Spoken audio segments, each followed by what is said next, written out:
Good morning po sa atin lahat mga kapatid. Isi-share ko lang ito. Ito yung in-upload ko na karaan na yung kalahati lang yung picture. Ngayon nagkasundo na kami ng may-ari, lumaban na yung may-ari, kaya pinalitan natin ang screen. Ang pinalit natin dyan na screen mga bro ay galing sa Diband. Ayan itong tinisting natin, tinisting ko, hindi siya magka-match. Isi-share ko lang to para sa mga baguhang nag-aaral pagka-electronic technician, para kahit paano may ambag tayo sa kanilang kunting kaalaman man lang. Ito pala yung yung luma niyang screen, yan nakatayo na yan. Yan mga bro, yung is na kalahati ang picture na vertically. Shout out pala sa ating lahat mga bro. Salamat na palagi sa inyong mga suporta. So i-plug in natin para makita nyo rin. Yan, naka-plug in na siya. Sana ba, hindi pa pala nakasaksat yung ating extension. Yan, saksak muna natin. Yan, may power na siya. Ang pinanggalingan nito na screen mga bro ay galing sa Diband na LED rin, kaya lang sira yung pinaka-motherboard. So, power on tayo.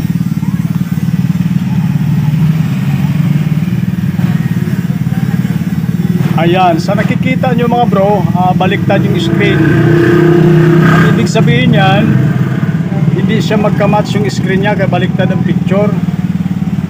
Lagyan din natin ng DVD player para makita nyo ng todo, at nang may share lang natin kung sakaling magkaganito man yung TV sa mga bahay ng mga kababayan natin, at kahit paano may idea na.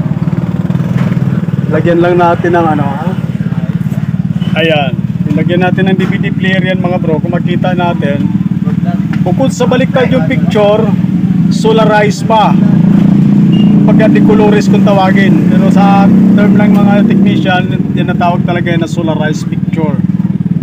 So magagawa yan, yung screen na to walang sira, yung galing sa Diband na to. Nagkaganyan lang siya dahil hindi magkamatch sa kanyang yung board at saka yung sa ating na pinalit na screen.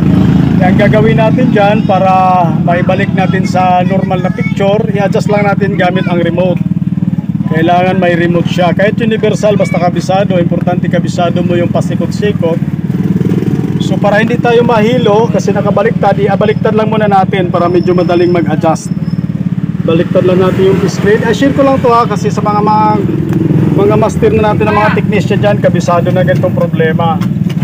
Share ko lang to sa mga baguhang nag-aaral at saka sa ating mga mahal na mga kapatid na nanonood sa YouTube, kahit paano may kunti silang idea or So sa ganyan, gamit ang remote, pindutin natin ang menu. Try natin yung nagpadagadasan menu 1147. Try lang natin muna menu. Yan, lumabas na yung menu. Pindutin natin yung 1147 kasi nakadalasan gamit sa China TV hindi China na kaya lang wala. So try naman natin dun sa isa. Ayaw niya sa menu 1147. Dito naman sa isa na service mode, factory setting, source, naka source na 2580. Ayan, lumabas na yan mga bro. Yan yung tinatawag na factory setting. Doon pala siya sa source 2580. Yan, lumabas na yung kanyang Diretso muna tayo dito sa panel setting. Ito nakasulat mga bro. Gamit pa rin yung remote. Hindi pwedeng pag wala kang remote mahirap So baba lang natin. Panel setting. Pag naka-panel setting ka na, pindutin mo lang enter. Ayan. Ngayon, baguhin natin yung saglit lang mga bro. Ituloy natin mamaya. Saglit lang.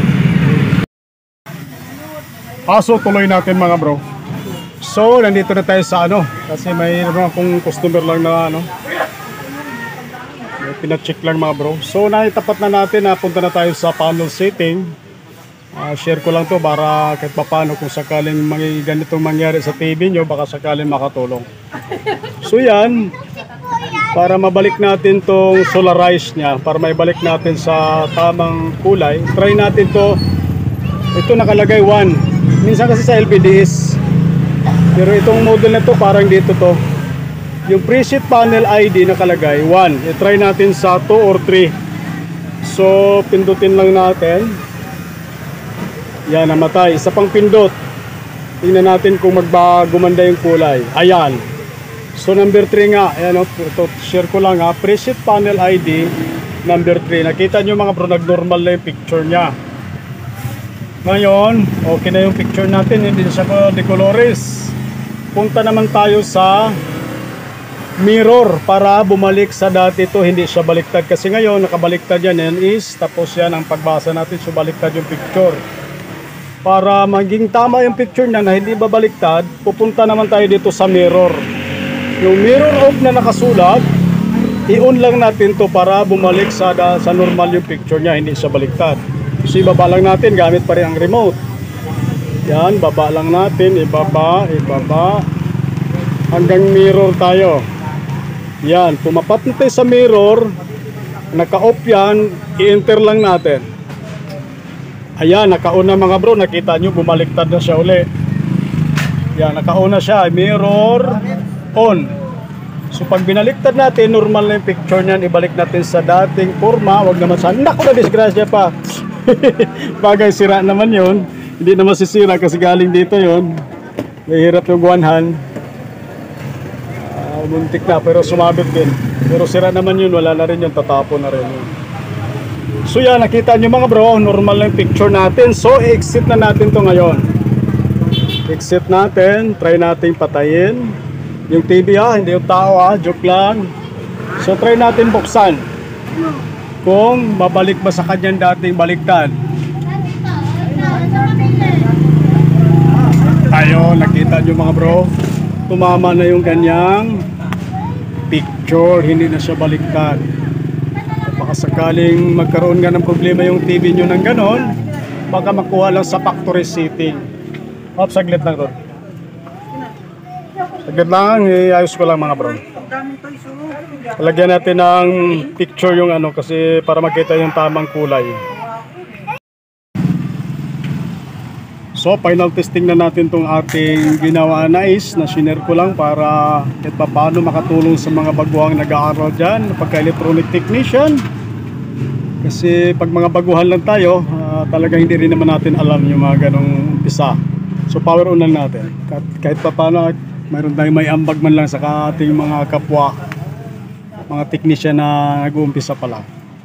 So yan, tumama ito talaga yung picture natin. Nilagyan natin ng bahala USB yan mga bro para makita talaga natin yung picture niya na malinis. May dumila ng konti pero malilinis na lang yan sa